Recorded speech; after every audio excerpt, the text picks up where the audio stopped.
Hello, my name's Crystal. Welcome to my channel and welcome to Bookmas Day 12, I believe it is.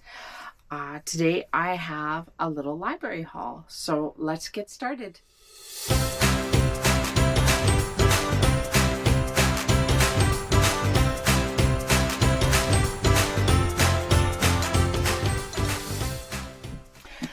The first book is from Julie Garwood. It's Hot Shots. It is a romance, I think. He saved Peyton Lockhart's life when they were kids, but now she's all grown up and he's a seasoned FBI agent who comes to her rescue again in the new contemporary romance from '1 New York bestseller author Julie Garwood.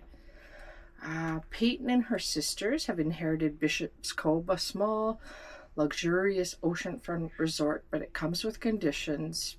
The girls must run the resort for 1 year and show a profit. Only then will they own it. Okay. All right.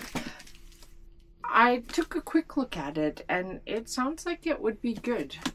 Good romance. I'm not a fan of the front, but okay, let's take a look. Now, the next one I know is the third book in the Prison Healer series, but I have seen the Prison Healer reviewed online by a few booktubers, and so I'm considering getting the first two. But this is The Blood Trader by Lynette Noni, and so I'm not going to read too much into the back because I do want to pick up The Prison Healer and The Gilded Cage as well. Now, this one is 6 Months Later by Natalie D. Richards. And now this sounds like a thriller. Forgetting changed her, remembering might destroy her. Filled with tension and heart in your throat suspense that'll keep me guessing to the very end. That's by Jennifer Brown. She has everything she's ever wanted, but not her memory. When Chloe fell asleep in study hall, it was the middle of May. When she woke up, snow is on the ground and she can't remember the last 6 months. Before she's been a mediocre student, now she's on track for valedictorian and being recruited by Ivy League schools. Before, she never had a chance with super jock Blake, but now he's her boyfriend. Before, she and Maggie were inseparable, now her best friend won't speak to her. What happened to her? Remembering the truth could be more dangerous than she knows. So that is definitely going on my thriller TBR list. And then I have The Shadow Wife by Diane Chamberlain. I don't think I have read any of hers. This is about two friends. One is left with brain damage after she suffers an aneurysm giving birth to her only son. Alone and grieving, Joelle, the friend, turns to the only person who understands her pain, her friend's husband. What starts out as comfort between friends gradually becomes something more, something undeniable. So that sounds like it might be good. The Shadow Wife will bring tears to readers, but they won't regret the experience. Okay. And then next is Finding Gobi by Dion Leonard. And this is about an ultra marathon runner and a little dog that he finds in the desert, I believe.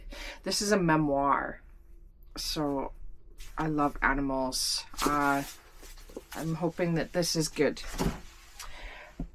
Next, we have Lock and Key by Sarah Dessen, I think it is. Ruby can take care of herself. She's used to counting on no one and answering to nobody. But all that changes when her mother vanishes and Ruby's sent to live with her older sister, Cora. Now Ruby got her own room in a fabulous new house. She's going to private school and for the first time feeling as if she has a future. Plus, there's the adorable sweet boy next door, Nate. Everything should be perfect, so why is Ruby so wary? And why is Nate keeping her at a distance? Ruby soon comes to realize that sometimes in order to save yourself, you've got to reach out to someone else. Oh, okay. Interesting. Interesting. It's best-selling author, so it sounds like it might be YA. And then I got Blood of Hercules. Now, I'm somewhat, by Jasmine Mass, I'm somewhat familiar with, what do you want to call it? Like, the Hercules legend. Oh, that's a pretty picture.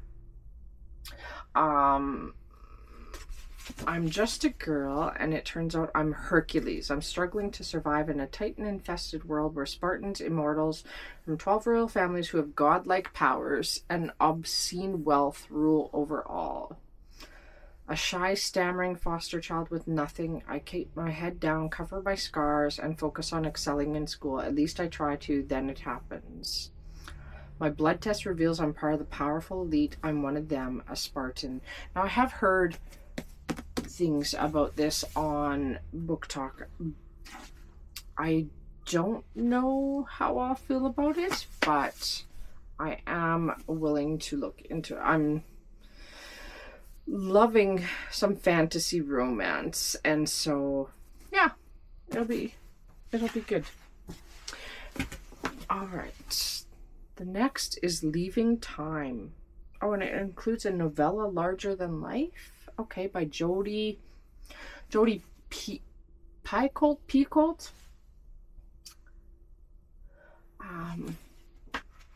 Now I believe this is her mom goes missing.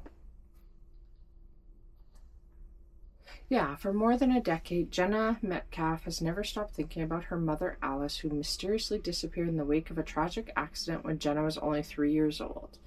Refusing to believe that her mother would have abandoned her, Jenna pores over the pages of Alice's old journals, which yield few clues. Desperate to find the truth, Jenna enlists 2 allies in her quest, Serenity Jones, a psychic, and Virgil Stanhope, the jaded private detective who originally investigated Alice's case. As the unlikely threesome begin to piece together what happened to Alice, Jenna's memories start to dovetail with all the events in her mother's journals, revealing a series of events far more shocking than any of them could have ever predicted. So a lot of these books sound like literary fiction, which is interesting because I haven't read a whole lot of literary fiction, but I am willing to try. Now, one of these, I had this one. When I was a teenager, I had Sabine's Notebook. And these are by Nick Bantock. And so in them is letters between Sabine and Griffin. Sabine was supposed to be an imaginary friend and lover that Griffin had created to soothe his loneliness.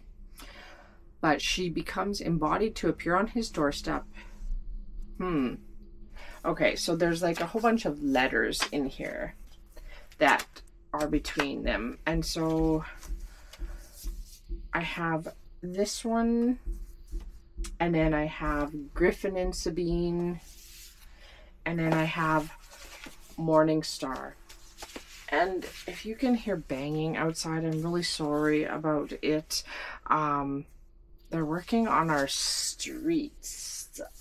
I don't know, putting hose in or something under the streets, but sorry about the noise if you can hear it. The next one is The Two Mrs. Robinsons by Donna Hay. 2 women, 1 man, 2 into 1 won't go. Okay. Anna lives with Oliver Robinson and their 3-year-old son, Charlie. They met when she worked as a waitress at his restaurant to supplement her student loan. He had recently separated and she was a shoulder to cry on, but friendship turned to love. Now she juggles motherhood with part-time work and she couldn't be happier. Or perhaps she could. Oliver has never divorced his first wife, Eve, who is everything Anna is not. Eve insists on making herself part of their lives, and her demands soak up much of the time and income. Oh my. Anna understands that Oliver needs to support his two teenage children, but why should he keep Eve too? The situation looks set to grumble on when fate intervenes and a tragic event occurs. Will it drive the women further apart or force them to cut their losses and pull together? Oh my goodness. Okay. And then I have Jojo Moyes 1+1. So I think that this is a rom-com. Let's see. You don't need to be a math whiz to figure this book out. Figure out this book is worth adding to your reading list. Single mom and eternal optimist Jess Thompson has always tried to do the right thing, but life doesn't make it easy, especially after her math whiz daughter gets a life-changing opportunity they can't afford. Ed Nichols is a brilliant tech millionaire whose life is falling apart when he happens upon Jess and her family stranded on the side of the road. In perhaps his first unselfish act ever, Ed agrees to drive them plus their pungent dog Norman to the Math Olympiad and a prize that could change their lives forever in this hilarious, heartwarming story of family dysfunction, devotion, and love found in the unlikeliest places. So this sounds like it would be good. Comedy. And then I got What I Did for Love by Susan Elizabeth Phillips. How did this happen? Georgie York, once the co-star of America's favorite television sitcom, has been publicly abandoned by her famous husband. Her film career has tanked, her father's driving her crazy, and her public image as a spunky heroine is taking a serious beating. What should a down-on-her-luck actress do? Not go to Vegas, not run into her detestable former co-star dreamboat from hell, Bromwell Shepherd, and not get caught up in an ugly incident that leads to elopement. Before she knows it, Georgie has a fake marriage, a fake husband, and maybe, or not, a fake sex life. Okay. And then next I got two of the books from, I don't even think that they are sequent or together. One, I got Twilight by Stephanie Myers, and then I got New Moon. But I think there's one in between. I've never read them. I would like to read the whole series. I think I need 2 or 3 more. The only thing is with Twilight, I would like to read Midnight Sun. I would like to tandem read it. And so if I can get my hands on Midnight Sun, that would be great. But there's those. We're almost done here. Let's see. Okay. So, the next one is The Getaway by, Ross Armstrong. The perfect summer thriller. Okay, so I'll have to put that on my summer TBR. 1 private island, 7 guests, 1 killer. Get away from your problems. Get away from your life. Get away with murder. Interesting. Okay. And then I got Marley and Me. Now, I have not seen the movie. I have not read the book. I do know how it ends. And I'm a sucker for punishment because I do love animals. So I probably will read it I believe it's about a wondrously neurotic dog who taught them what really matters in life. If you've seen some of my other videos, you know that I have 2 mini dachshunds and they drive me crazy, but I love them. I also have a pug and a chihuahua. Okay. Elizabeth is Missing by Emma Healy. How do you solve a mystery when you can't remember the clues? Maud is forgetful. She makes a cup of tea and doesn't remember to drink it. She goes to the shop and forgets why she went there. But there's one thing she's sure of. Her friend Elizabeth is missing and Maud isn't about to forget her. A compelling work that crosses literary genres, the 2 mysteries at the heart of the book are brilliantly handled.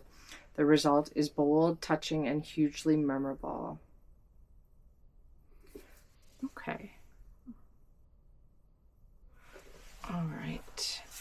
And then I have The Hour I First Believed by Wally Lamb, author of I Know This Much Is True and She's Come Undone. Now, this is it nonfiction? It says it's funny. Okay, so this book is about Columbine. It's about Columbine and the shooting that was there. When high school teacher Caleb Quirk and his wife Maureen, a school nurse, moved to Littleton, Colorado, they both get jobs at Columbine High School. In April 1999, while Caleb is away, Maureen finds herself in the library at Columbine, cowering in a cabinet and expecting to be killed. Miraculously, she survived, but at a cost. She's unable to recover from the trauma. When Caleb and Maureen flee to an illusion of safety on the Quirks family Connecticut farm, they discover that the effects of chaos are not easily put right, and further tragedy ensues. Yeah, so this... I'll have to be in the mood to read this, but I definitely want to read this. I'm just reading the back. Okay. So the next one, I have seen this movie. I have not read the book. I have heard reviews of people mad that the movie ends differently than the book. So I wanted to grab this. I thought it would be interesting to read.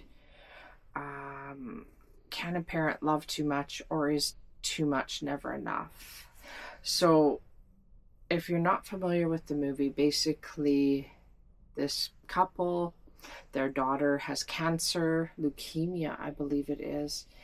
And so they have a baby, a perfect match baby, so that they can save their daughter. And the second daughter takes her parents to court to emancipate, I think it is, from them, so that she can choose not to have any more surgeries. So, all right. Almost done here. We have one by Sandra Brown. I used to wear, my tongue's not working today. I used to read a lot of Sandra Brown, but this is Seeing Red. I just realized it's written on the back. Seeing Red. It says, one of Brown's best books in years. Cara Bailey is a TV journalist hot on the trail of a story guaranteed to skyrocket her career to new heights. An interview with Major Franklin Trapper, a reclusive American hero who once led a handful of survivors to safety after the bomb of a Dallas hotel.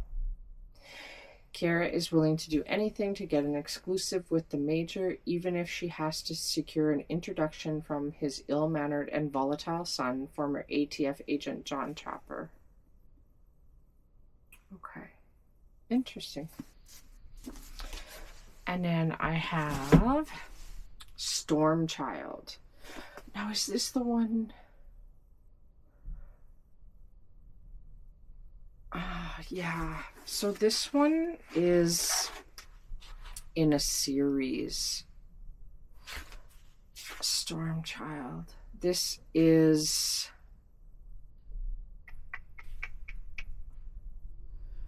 I don't think that this is the first. This is definitely not the first one in this series, but I'm not sure if you can read them as a standalone. It's a mystery about, as a child, she was discovered hiding in a secret room where a man had been tortured to death. Many of her captors and abusers escaped justice unseen but not forgotten. So I do believe that there are a few before this one. I'm going to have to find out if I have to read the other ones first, or if it would be